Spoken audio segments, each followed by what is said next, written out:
It is my pleasure to introduce to you our keynote speaker, U.S. Senator Elizabeth Warren. Senator Warren has made it her life work to fight for middle-class family and has made higher education reform one of her top priorities. As one of the most visible figures in national politics today, Senator Warren has been relentless in working to be the voice of the people. She is recognized as one of the nation's top experts on bankruptcy and the financial pressures facing the middle class. Senator Warren has a clear vision of the roles that community college play in the economic prosperity of our students and our community. So please join me in welcoming to the podium our commencement speaker, Senator Elizabeth Warren. Thank you. Hello, Quinsig. Hi, it's good to see you. Yeah.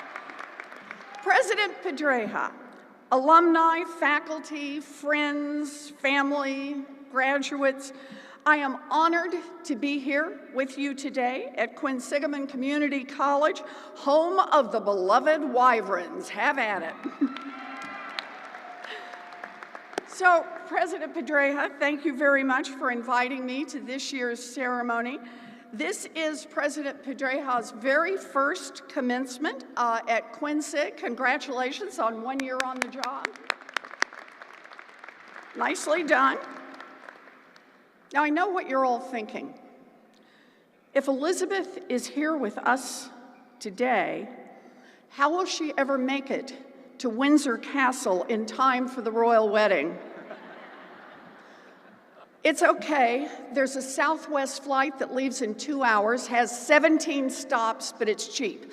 I'll make it. So, to the class of 2018, you did it. Great. Yes. The classes are over, the papers are finished, the exams are done, and you have made it to the finish line. I think it is safe to say that none of you would be here today without the love and the support that you receive from your family, from your friends, and from your loved ones.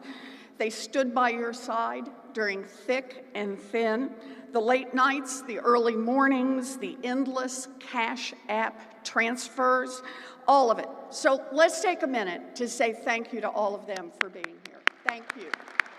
Thank you.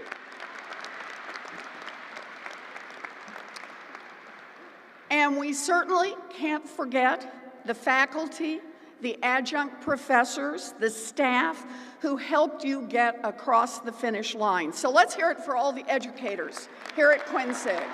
You bet. Now, when the president invited me to be here today, I said yes, in part because I went to a commuter school that was a lot like Quinsig. And I know that you are leaving campus with a quality education that will help you take the world by storm.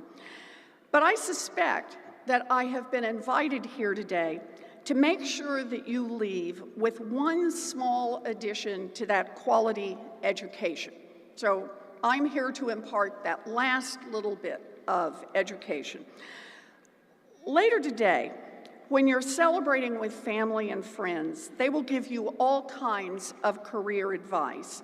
And here's my addition to the list, a piece of advice that down the line may save your life, may save your career, maybe even your marriage. So listen up. Delete every college photo you have ever taken. I'm serious. No matter how well-behaved you have been, nothing good will come of those pictures. Trust me on this. And here's another piece of advice. Save the embarrassing photos you've taken of other people.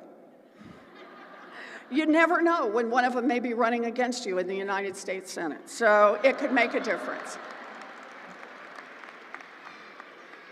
Okay, seriously, I do have one piece of advice that I want to share with you as you move into the next chapter of your life, and that is that democracy depends on you, today more than ever.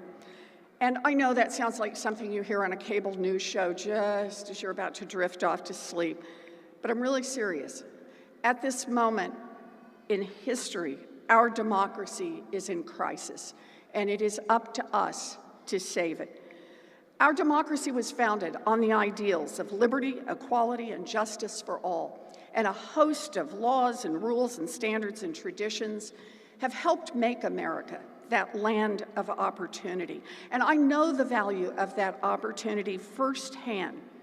When I graduated from a commuter college like this one, I didn't say to myself, United States Senate, here I come. Now, my principal feeling was not what was coming in the long term, it was what was going to happen right away. And boy, when I sat where you sit, I was celebrating. I didn't have to wait 40 years to hit my dream. I had arrived, and it had already been a bumpy road to get there. Because from the time I'd been in second grade, I wanted to be a teacher. Can we hear it for the teachers in the group? All the teachers? Yeah. Teachers rock. But for me to be a teacher, I needed to go to college. And no one in my family had graduated from college. There was no money for college. And besides, my mother didn't think I should go to college. I was supposed to find a husband, raise some kids. That was the deal. But I had a different plan. I was a high school debater. I got a full scholarship to college, and off I went. And then, when I turned 19, the first boy I'd ever dated parachuted back into my life and asked me to marry him. So what did I do? I did the logical, sensible thing. I said yes. I gave up my scholarship, I dropped out of school, and a few weeks later I marched down the aisle. That was the 1968 version of swiping right. Now, I dropped out of college, but I didn't give up on the dream of becoming a teacher. And it was a commuter college that cost $50 a semester. That was my second chance. Yeah, take a deep breath and think about that price tag, $50. I found a school that I could pay for on a part-time waitressing job. I found it and I held on for dear life. And I eventually scraped together enough credits to graduate. The process wasn't easy. It was full of ups and downs and sideways slides. But this was my chance to do something, and I was deeply passionate about it. You might say, I persisted.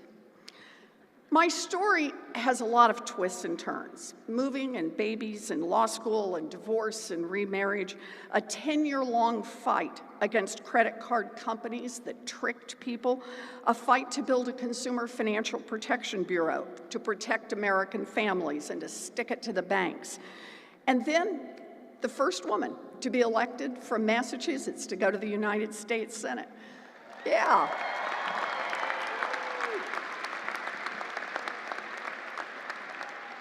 It's been a really amazing journey, but it all started with the chance to earn the diploma that you are about to pick up.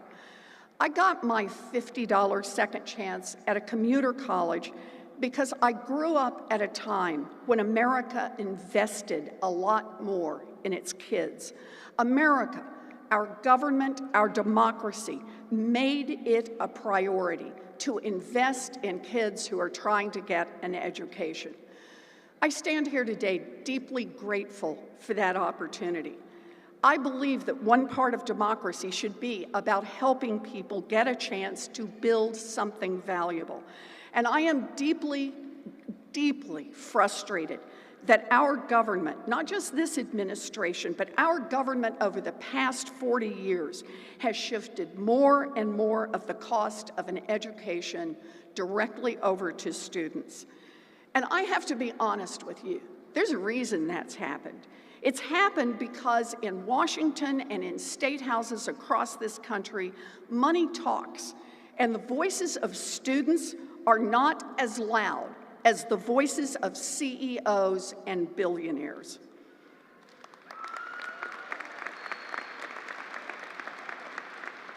Our democracy is under siege.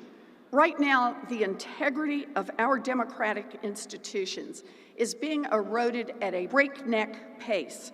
Our regulatory agencies have been hijacked by giant corporations. The free and open press is under daily attack. The rule of law is questioned from the highest office in the land.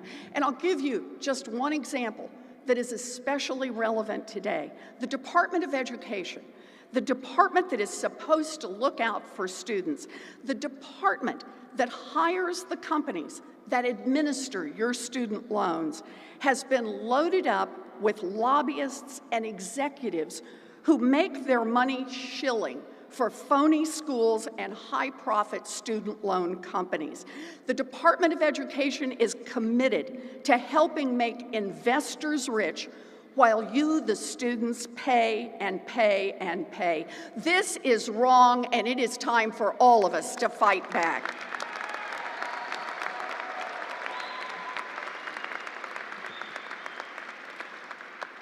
Okay, that's heavy. Heavy for a graduation speech and heavy for a group of people who were up really, really late last night partying. It is heavy, but I say it to you because I'm hopeful. I'm hopeful because of you.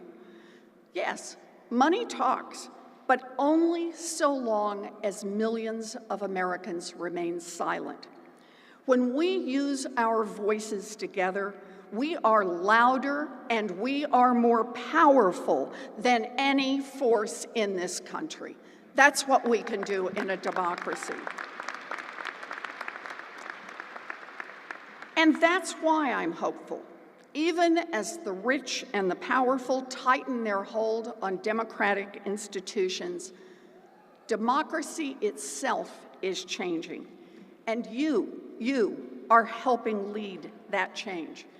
In the last year, I've had 27 town halls across the Commonwealth, and the number one question I have gotten is, how can I get involved? How can I make my voice heard? In the fights over healthcare, over immigration, over net neutrality, and yes, over student loans, how can I make sure that this democracy represents me? How can I make this government deliver on the promise of America? Democracy is changing. It's not going to be the democracy of big money. It's not the democracy of big party bosses. It's a democracy that is powered by the people. This is a democracy that is led by women wearing pussy hats and carrying handmade signs who organized the biggest protest rally in the history of the world. I like that. This democracy is led by people who flooded every airport terminal across the country and said America cannot and will not ban Muslims from this country.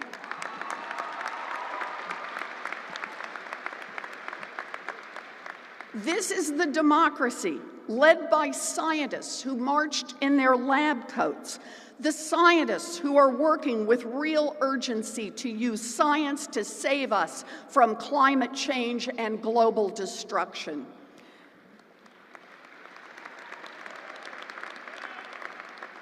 By the way, the Science March was like the coolest march ever, right?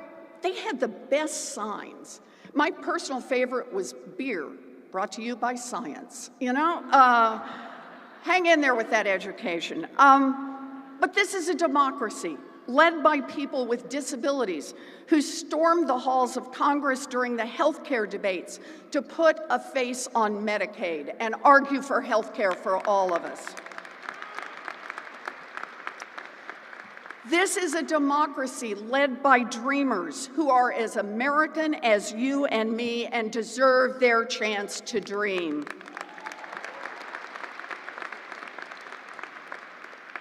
This is a democracy led by 15-year-olds and 16-year-olds who have said enough is enough. Kids are dying in schools, on their way to school, and on their homes and their front steps, and we want to put an end to gun violence.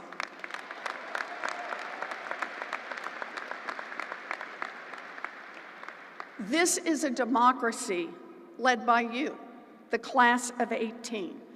This is a democracy that depends on you. Make no mistake, we are a diverse nation. Just look around you. The stories and the backgrounds of the people at this ceremony are as diverse as they come. But even with all our differences, there is so much we have in common, so much we have to figure out together, so much that we cannot manage alone. Rising healthcare costs, climate change, the cost of college, reforming our criminal justice system, all of these issues affect our future. And here's the truth. Every step we take further into cynicism, retreating into our corners, digging in with resentment and suspicion, is another step away from solving the problems that threaten to destroy our democracy. So whether Quinsig is the first stop in your journey, or the beginning of your second chance or your third chance, jump into the fight to save our democracy. We need your voices, we need your perspectives, we need your experience. Democracy depends on you. So get in the fight, class of 2018. And if you don't know how to start, I'm going to give you 3 suggestions. First, join a group. Groups help us be stronger and they help us organize. And second, don't just talk to the people who agree with you. Talk to that cranky uncle of yours or the new office mate who's obsessed with conspiracy theories. Yeah, the two of you may disagree, but talk, and more importantly, listen. That's how we'll begin building bridges. And third, show up. Protest, rally, organize, stand with those who share your values. Stand and fight alongside them. Use your voice, use your energy, use your determination, use whatever you have to move this country forward. America gave me a chance, and I am grateful down to my toes. I ran for the Senate because I want the next Quinsig kid to have exactly that same chance, to grow up in an America full of possibilities. That is the true promise of our democracy, and it is a promise worth fighting for. I'm in this fight all the way. So here's to you, class of 2018. You are the future of America, and I am honored to fight alongside you. Thank you. Let's make some changes. Thank you. Thank you. Thank you. Thank you. Thank you.